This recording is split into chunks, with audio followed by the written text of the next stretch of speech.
The racing game genre is no stranger to polarizing games, from the controversial spin-offs like Carmageddon Rogue Shift to the divided opinions around titles like Forza Horizon 5.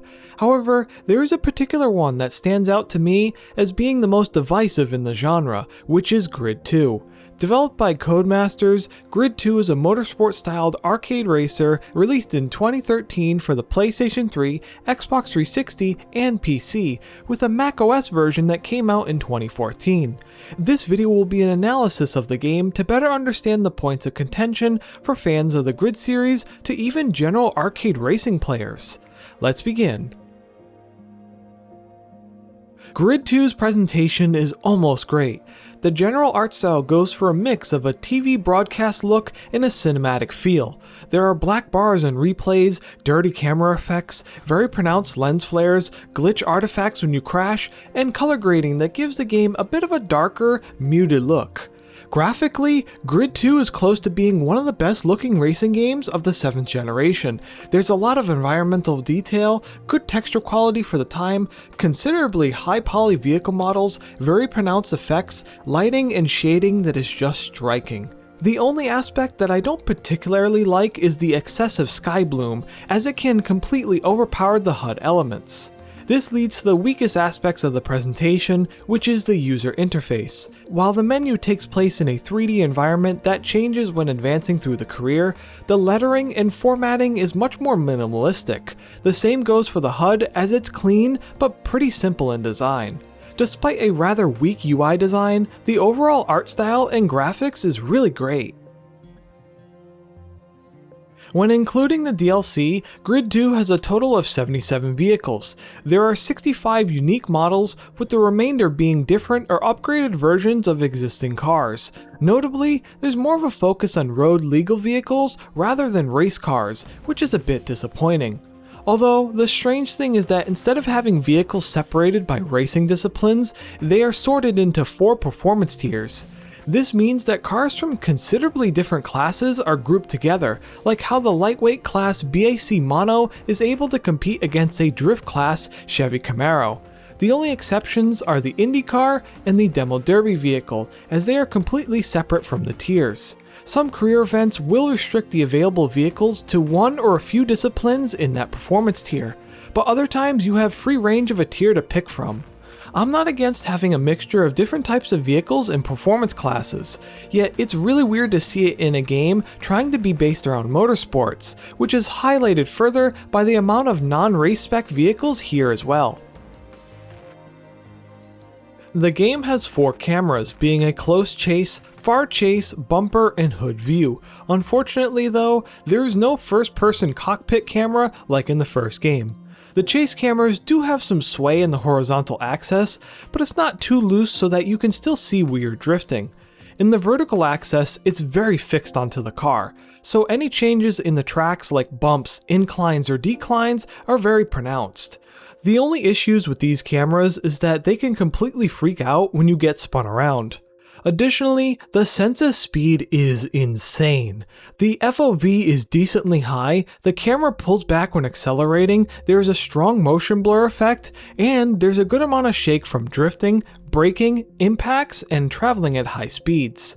Other than not having an interior view, there are good chase cameras here, and the game has the best sense of speed in the series. With the DLC, Grid 2 has 17 locations all around the world. These include 8 racetracks, 5 cities with street circuits, and 4 rural spots with point-to-point street courses. While most of the racetracks are licensed, the rest of the courses are fictional. In particular, the street courses are definitely the standouts here. The city circuits will usually consist of tighter turns, and some have split paths with dividers in the center. My favorites are the point-to-point courses, as they are the more narrow tracks that are lined with a lot of dangerous spots. Each location has multiple track layouts, and the city locations have a special course type called live routes. This is where the track's path will change dynamically over time, making you take different routes throughout the race. Also, all these tracks look great, with a lot of detail and a lively atmosphere. You'll see people packed along the sides of the city courses, TV helicopters flying around, fireworks going off during nighttime events, and more. Overall, these tracks are both very fun and beautiful to take in. Since many events don't have any music playing, the general audio becomes more important. For the most part, the game sounds good, vehicles are loud and very realistic sounding, decent thumps for collisions, naturalistic tire skidding, reverb off of walls, and there's a lot of crowd noise. Although, there seems to be an absence of audio for aspects like wind and road noise, which does make the overall soundscape a little lackluster. Let's take a listen.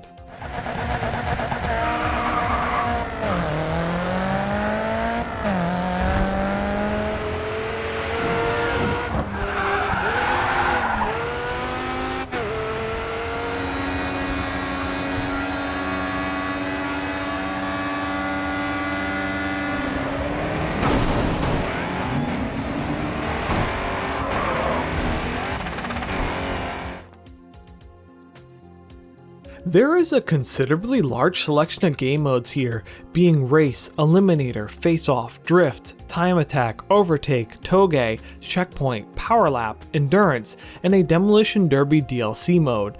The particularly notable game mode is Overtake, as you score points by continually passing trucks until you cross the finish line. The score chain builds up depending on how many trucks you pass and how fast you are passing them. The combo will go down if you don't pass the trucks fast enough, and it will fully reset if you hit anything or go off track. It's not the best game mode here, but it's certainly something I haven't seen in other racing games. So, what's my favorite mode then? Well, it's actually two, being Face-Offs and Toge. Both have you duel another opponent on point-to-point courses. Face-Off is a traditional race where vehicle contact is allowed. Toge still has a finish line, as well as a system where you can win by being 5 seconds ahead or lose if you fall 5 seconds behind. Vehicle contact isn't allowed either, which certainly causes a lot of tension when racing close to your opponent. With these tight tracks and challenging AI, the sheer exhilaration you feel during these events is superb. In regards to the career mode, you take part in 5 seasons of the World Racing Series. There are different leagues ranging from sanctioned street racing to motorsport track racing. These events are being shown to viewers all around the world, which earns you fans. So, the main career loop consists of competing in events, unlocking vehicles, taking on sponsors, and gaining fans in order to progress. However, many elements that added depth to the first game's career mode aren't present in Grid 2. There is no money, no team management system, and cars are obtained from winning events instead of buying them. It's a much simpler, streamlined career mode that is also far less engaging. So while the single player offers fun game modes, the career mode is sadly a letdown.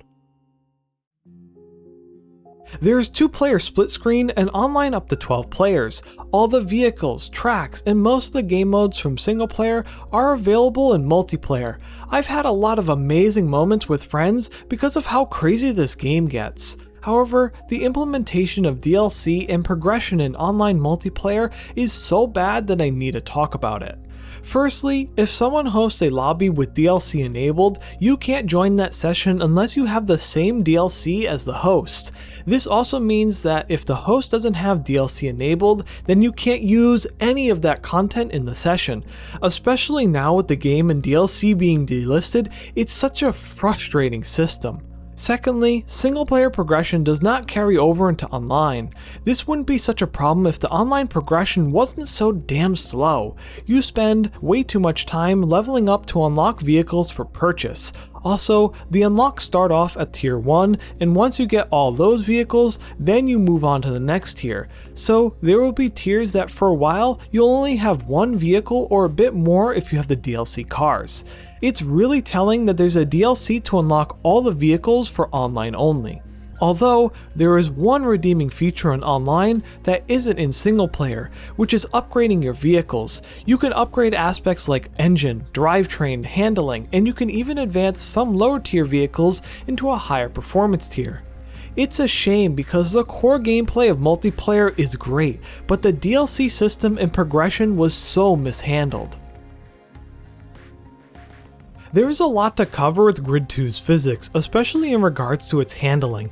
A big reason why the game was so divisive is that instead of the grip handling model of the first title, Grid 2 has the true feel brake to drift handling model. This caused a huge amount of pushback since a lot of players don't like brake to drift, and this change made the game even more arcadey than Grid 1. Setting this all aside though, how is the handling and general driving physics? Well, cars are light, very responsive, but have rather weak brakes. Vehicles are classified as either being drift, balanced, or grip handling. In general though, the drifting across all vehicles is very fast, relatively smooth, and is usually just tight enough for the trickier, thinner turns.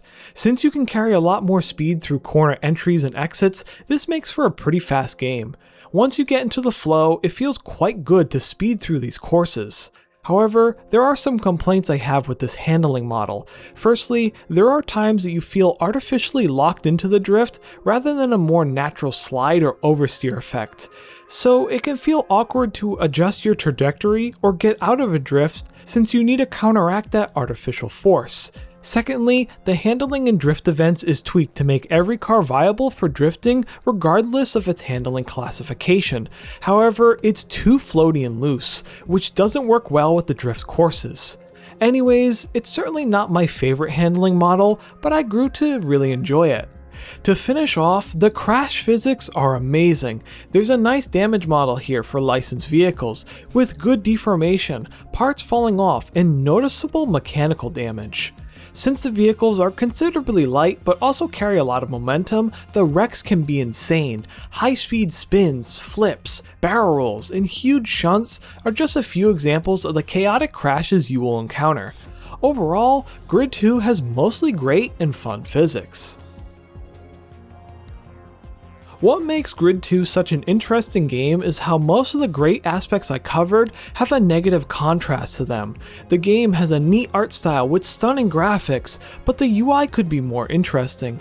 There's a mostly great selection of vehicles, but they are grouped by these weird performance tiers instead of proper racing disciplines. The chase cameras are good, especially in regards to sense of speed, but there's no first-person interior view. The audio for aspects like vehicle engines is great, but it's lacking in other areas. There's a nice amount of interesting game modes, but the career mode is a downgrade from the first game. The multiplayer is a ton of fun, but the online portion is hampered by a strict DLC system and slow progression. Finally, the vehicle physics are mostly great, but implementing a brake to drift handling model upset many players.